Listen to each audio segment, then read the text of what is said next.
Yo tout le monde, aujourd'hui je vais vous parler de 4 brawlers surpuissants sur Brawl Stars. Alors déjà, je crois qu'on a déjà tous connu cette frustration quand on se fait tuer par un Shelly sans pouvoir se protéger ni faire quelque chose. Top 2. Ah. Et encore pire, quand le Shelly spawn de nulle part. Attends. Avant dans les doses bush, on va quand même vérifier. Ça y est.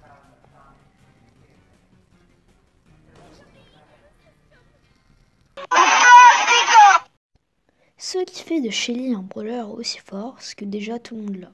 De deux, son attaque met hyper mal, même de loin. Et si t'es hors de sa portée, Supercell ont bien sûr pensé à mettre un gadget qui transforme Shelly en Angelo pendant quelques instants.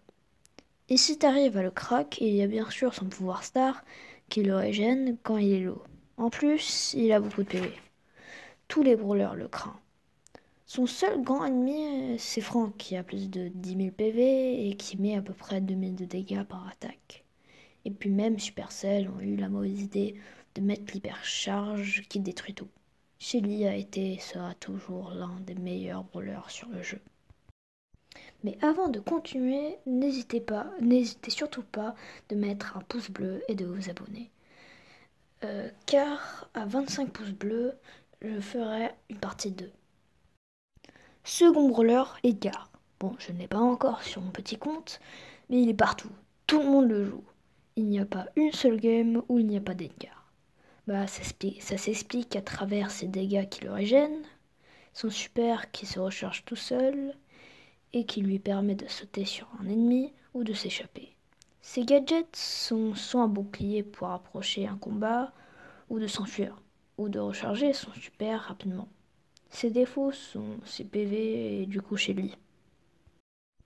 Troisième brawler, Kor'Bak. Alors Kor'Bak c'est un légendaire, donc ça semble un peu logique qu'il soit surpuissant.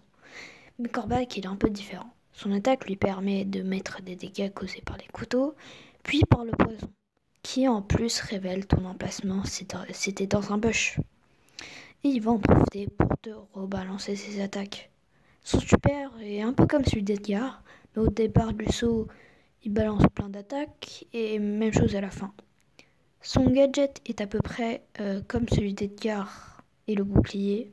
Bref, c'est un peu un Edgar 2.0. Par contre, son très gros défaut, c'est ses PV.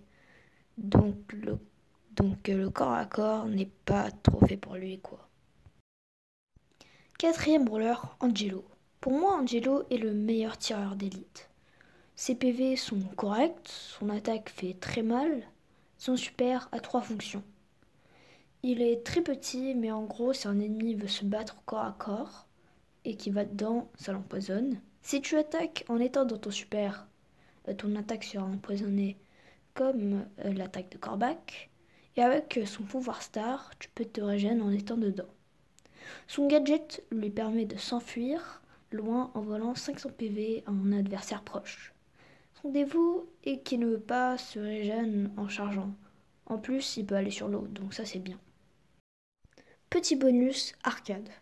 Alors Arcade, avant il y en avait de partout. Il a des PV semblables à un tank, donc beaucoup. Son attaque va loin et met beaucoup de dégâts. Son super amplifie ses dégâts de 30%. Son gadget lui permet de se TP sur son super. Son seul défaut, c'est qu'il est le brawler le plus lent du jeu.